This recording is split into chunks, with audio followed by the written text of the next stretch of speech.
जी नमस्कार साथियों, स्वागत है आप सबों को आपके अपने YouTube channel RS. Diamond official में। साथियों कैसे हैं आप लोग? आशा करता हूं आप लोग अच्छे होंगे। साथियों आज का वीडियो आप लोग के लिए काफ़ी ज़्यादा महत्वपूर्ण है, चूंकि बिहार में चुनाव होने वाला और चुनाव से पहले बिहार आंगनबाड़ी भर्ती को लेकर के एक बड़ा खुलासा हो चुका। जी हाँ साथी, अगर आप भी बिहार में आंगनबाड़ी भर्ती प्रक्रिया में भाग लेना चाहते हैं और खास करके सेविका और सहायिका बनना चाहते हैं, या आपके घर के सदस्य हो या आपके रिलेटिव हो, तो कहीं ना कहीं साथी आपको यह वीडियो जरूर ही अंत तक देखना चाहिए। चूंकि बिहार में 33,400 पदों पर बम्पर बहाली का आगाज हो चुका है बिहार में आंगनवाड़ी भर्ती के रूप में। ऐसे में दोस्तों आज हम लोग जानने का प्रयास करेंगे आखिर जो है इसका आवेदन का प्रोसेस क्या कुछ है, इसका सिलेक्शन कैसे होगा, नियुक्ति किस प्रकार से होगी और अंत में आपका वेतन कितना मिलेगा, इसके भी संदर्भ में आज हम लोग बात करने वाले हैं। कुल मिलाकर 10वीं पास अभ्यर्थी को बड़ा मौका मिलने वाला है, तो आपको वीडियो के अंत तक जरूर देखना चाहिए। इससे पहले अगर आपने अभी तक चैनल को सब्सक्राइब नहीं किया है तो कर लीजिए, साथ में घंटी के आइकन को जरूर ही प्रेस कर लीजिए। साथियों मैं आप लोग को बताना चाहूंगा कि बिहार सरकार के द्वारा जो है एक बम्पर बहाली का आगाज किया गया, और खास करके आप लोग को भली भांति पता है आगामी चुनाव होने वाला है और चुनाव में कहीं ना कहीं वोट बैंक ज़्यादा से ज़्यादा संख्या में वोट मिले, इसको लेकर के बिहार सरकार लगातार जो है एक्टिव मोड में और कहीं ना कहीं बम्पर बहाली का आगाज कर दी है। ऐसे में खबर ऐसा है कि बिहार राज्य में आंगनबाड़ी सेविका और सहायिका के लिए कुल 33,400 पदों पर भर्ती की प्रक्रिया चल रही है। इस भर्ती के प्रक्रिया में धीरे-धीरे सभी जो जिले हैं उसमें कहीं न कहीं वैकेंसी निकाला जा रहा है, जिला प्रोग्राम कार्यालय अर्थात आईसीडीएस की तरफ से। ऐसे में जिलावार आयोजित की जा रही पटना जिले में सेविका और सहायिका के 935 पद हैं। वहीं पर इसकी आवेदन का प्रक्रिया देख सकते हैं कि नवंबर में चला था, लेकिन इसमें कुछ जो पद रिक्त रह गया था, इन पदों को भी अब लगातार फिर से इसमें आवेदन किया जा रहा है। ऐसे में लखीसराय में बात करें तो सेविका सहायिका के पदों को जानेंगे, साथ में अन्य जिलों की क्या कुछ स्थितियां हैं और कैसे आवेदन आपको करना है, क्योंकि यह वैकेंसी कहीं न कहीं छूट जाता है लोगों से। जानकारी के अभाव में, जानकारी नहीं होने के कारण छूट जाता है, तो आइए आज आपको पूरी अपडेट मिलने वाला है। साथियों मैं आपको बता दूं, शैक्षणिक योग्यता के रूप में इसमें आंगनबाड़ी अगर आप सेविका बनना चाहते हैं तो आपको कहीं न कहीं न्यूनतम 10वीं पास आपके पास डिग्री होनी चाहिए। अगर आप 10th क्वालिफाई हैं, 10th पास आउट हैं, तो बिल्कुल आप इस फॉर्म को भर सकते हैं। इसके अलावा आपके पास अगर हाईएस्ट डिग्री है, हायर क्वालिफिकेशन है, तो बिल्कुल आप उन चीज़ों को बिल्कुल डालेंगे। अगर आप ग्रेजुएशन कर रखे हैं तो ग्रेजुएशन भरेंगे, पीजी कर रखे हैं तो पीजी डालेंगे, अगर आप इंटरमीडिएट कर रखे हैं तो इंटरमीडिएट आप डालेंगे, अन्यथा इसमें न्यूनतम 10वीं पास कम से कम चाहिए। आंगनबाड़ी सहायिका की बात करें, जो हेल्पर बनती है, इनको न्यूनतम 8वीं पास चाहिए, तो 8वीं पास इसमें सहायिका बन सकती है। और आंगनबाड़ी जो सुपरवाइजर बनेंगे, इसके लिए ग्रेजुएशन की डिग्री होना जरूरी है, अर्थात स्नातक आप किसी भी स्ट्रीम में है, चाहे साइंस हो, आर्ट्स हो या कॉमर्स हो, बिल्कुल आप फॉर्म को भर सकते हैं। तो आप लोग बिल्कुल समझ गए कि शैक्षणिक योग्यता के रूप में यहाँ पर आंगनबाड़ी सेविका के लिए न्यूनतम 10वीं पास, आंगनबाड़ी से सहायिका के लिए 8वीं पास और सुपरवाइजर के लिए ग्रेजुएशन पास होना जरूरी है। अब बात कर लेते हैं हम लोग उम्र सीमा को लेकर के, चूंकि लगातार उम्र सीमा को लेकर के बहुत ज्यादा कमेंट आया करता था। साथियों मैं आप लोग को बता दूं, अगर न्यूनतम उम्र सीमा इसमें 18 वर्ष है, यानी आपकी उम्र कम से कम 18 वर्ष होना ही चाहिए। अधिकतम की बात करें तो अधिकतम 40 वर्ष तक फॉर्म आप भर सकते हैं। और यहाँ पर खास करके मैं आपको बता दूं कि 3 वर्ष की अधिकतम छूट यहाँ पर ओबीसी वाले अभ्यर्थी को मिलने वाला है। तो ओबीसी ईबीसी को 3 वर्ष की छूट मिलने वाली है, और खास करके एससी एसटी की बात करें तो 5 वर्षों की अधिकतम छूट मिलेगी। मतलब एससी एसटी वाले 45 वर्ष तक फॉर्म को भर सकते हैं, और ओबीसी वाले जो है 43 ईयर्स तक यानी 43 वर्ष तक फॉर्म को भर सकते हैं।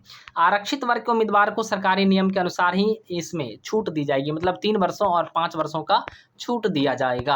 अब बात कर लेते हैं कि आखिर कहीं ना कहीं इसका वेतन कितना मिलेगा। जी हाँ दोस्तों, ये सबसे बड़ा और महत्वपूर्ण सवाल है कि आखिर इसमें वेतन कितना मिलेगा। साथियों मैं आप लोग को बता दूं, जो पुराना वेतन है वो 3700 प्रति माह है, किसका? आंगनबाड़ी सहायिका का, और सेविका का 4500 प्रति माह है, यानी 4500 रुपये आपको बिल्कुल ये आपका पेमेंट है।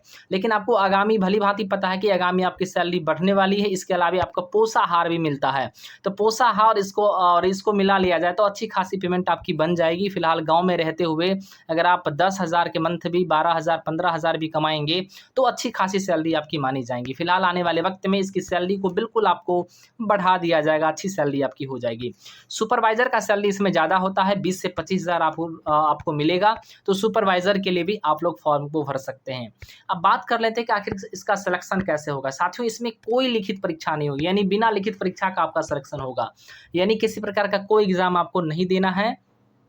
इसमें सबसे बड़ी बात है कि मेरिट जो तैयार होता है ना, ये आपकी शैक्षणिक योग्यता के आधार पर आपका तैयार होता है। मतलब साफ-साफ शब्दों में कह लें कि आप जो फॉर्म भरेंगे 10वीं या 12वीं या 10वीं 12वीं या ग्रेजुएशन की डिग्री आप जो डालेंगे या पीजी की डालेंगे, तो आपके अंकों के आधार पर ही आपका मेरिट बनेगा। मतलब साफ-साफ शब्दों में कह लें, जिनके अंक ज़्यादा हैं, तो उनको पहले ली जाएगी, उसके बाद जो है जिनके अंक कम हैं, उनको बाद में लिया जाना है। इस तरीके से वहाँ पर मेरिट तैयार होगा। वैसे भी सीट अच्छी खासी है, तो बिल्कुल यहाँ पर होने की पूरी संभावनाएँ रहेगी। सिर्फ फीमेल को ही भरना है, सुपरवाइज़र में मेल और फीमेल दोनों आ सकते हैं, लेकिन आंगनवाड़ी सेविका और सहायिका के रूप में सिर्फ फीमेल ही आएँगी। तो ऐसे में दोस्तों, आप किस जिला से हैं, कमेंट करके ज़रूर बताइए, ताकि उस जिला का भी अपडेट मैं आप लोग को बता सकूँ। उसके अलावा आपका डॉक्यूमेंट वेरिफिकेशन होगी, चूँकि आपका जब मेरिट तैयार हो जाएगा, आपके मेरिट में जब नाम आ जाएगा, उसके बाद आपका डॉक्यूमेंट वेरिफिकेशन होगा चयनित उम्मीदवारों का। यानी आपके डॉक्यूमेंट मिलाए जाएँगे, जो डॉक्यूमेंट आपने अप्लाई के टाइम में दिया था, सच में आपकी उसकी जो मुख्य प्रतिलिपि है आपके पास मौजूद है या नहीं है, उसकी वेरीफाई होने के बाद ही आपको फाइनल सिलेक्शन माना जाएगा। उसके बाद आपको नियुक्ति पत्र प्रदान कर दिया जाएगा, यानी ज्वाइनिंग लेटर आपको मिल जाएगा। नियुक्ति पत्र चयनित उम्मीदवारों को जारी किया जाएगा, यानी जिनके डॉक्यूमेंट बिल्कुल सही होंगे, उन सभी उम्मीदवारों को जो है फाइनली ज्वाइनिंग दे दिया जाएगा।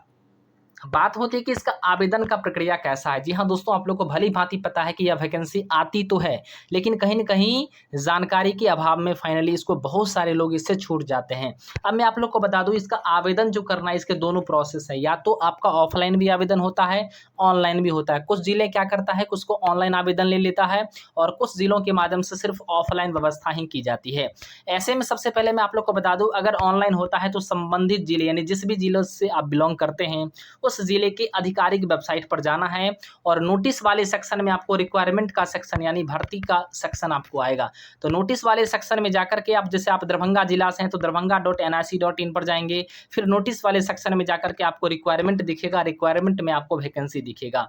उसके अलावा अगर आप समस्तीपुर से हैं, मुजफ्फरपुर से हैं, पटना से, अरवल से है, बांका से, कहीं से भी आप हैं, तो उस जिले को ऑफिशियल वेबसाइट खोल करके नोटिस वाले सेक्शन में जाकर के आपको क्या करना है, रिक्वायरमेंट पर क्लिक करना है, वहां पर आपको वैकेंसी देखने को मिलेगा।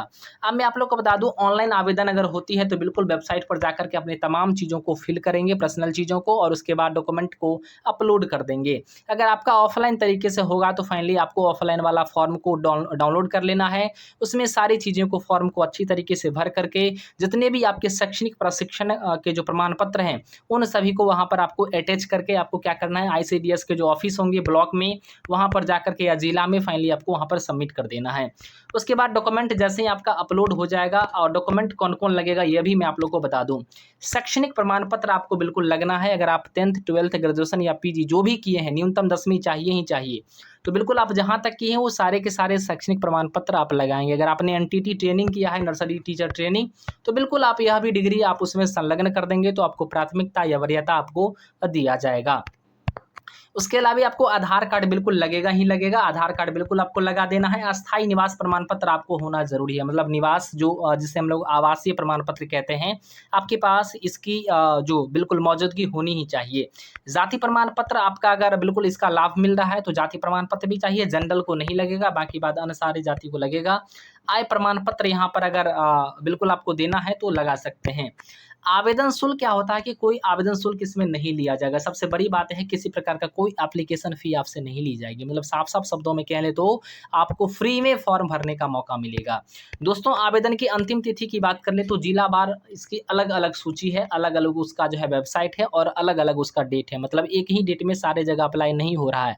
किसी में पहले स्टार्ट हो गया, किसी में बाद स्टार्ट हो रहा है। तो ऐसे में मैं आपको बता दूँ किस ज़िले में पहले स्टार्ट हो चुकी है, किस डेट में किस ज़िले में फ़िलहाल अभी हो रही है और किस ज़िले में आने वाली है, पूरी बातें मैं आप लोग को बताऊंगा। सबसे पहले साथियों मैं आप लोग को बता दूं, बिहार में आंगनवाड़ी कार्यकर्ता और सहायिका के पदों के लिए जो भर्ती का प्रक्रिया है कई जिलों में चल रहा है। अभी जैसे पटना की बात करें, गोपालगंज, गया, अरवल और खगड़िया, इन जिलों में लगातार जो है शुरू हो चुकी है और खास करके अन्य जिलों में भर्ती की प्रक्रिया जल्द ही शुरू होने की संभावनाएं हैं। आपको क्या करना है, आंगनबाड़ी विभाग का जो ऑफिशियल वेबसाइट, जैसे पटना का जाना है तो patna.nic.in पर जाना है और उसमें फिर आपको भर्ती वाले रिक्वायरमेंट वाले सेक्शन में जाकर के आपको वैकेंसी देखना है। वहाँ पर ICDS का वैकेंसी आपको देखने को मिलेगा। अगर नहीं देखने को मिल रहा जिस जिले में, मतलब साफ साफ शब्दों में कह लें वहाँ नहीं आई है, वहाँ आने वाला है। तो किस जिले से आप बिलोंग करते हैं कमेंट करके ज़रूर बताएं, ताकि मैं आपको रिप्लाई में ये बता सकूँ कि उस जिले का कब शुरू होने वाला है। तो दोस्तों आप लोग देख चुके हैं कि कहीं न कहीं बिहार में 33,400 पदों पर जो भर्ती होंगी, इसमें तमाम उन अभ्यर्थियों को लिया जाएगा जो 10वीं पास है और ख़ास करके इसमें जिनके पास डॉक्यूमेंट है। सैलरी भी आपको अच्छी खासी मिल ही जाएगी और इसमें चुनाव से पहले आपको बिल्कुल जॉइनिंग हो जाना है। कमेंट करके आप लोग बताइए आप लोग किस ज़िले से हैं और ख़ास करके अगर आपको नियुक्ति लेना है, तो चैनल को ज़रूर सब्सक्राइब कर लीजिए ताकि जो इस वैकेंसी को लेकर के पूरी अपडेट आपको टाइम टू टाइम आपको मिलता रहेगा। तब तक के लिए धन्यवाद। जय हिंद। देखते रहिए आर एस रेमंड ऑफिशियल को। लाइक करें, शेयर करें और सब्सक्राइब ज़रूर करें।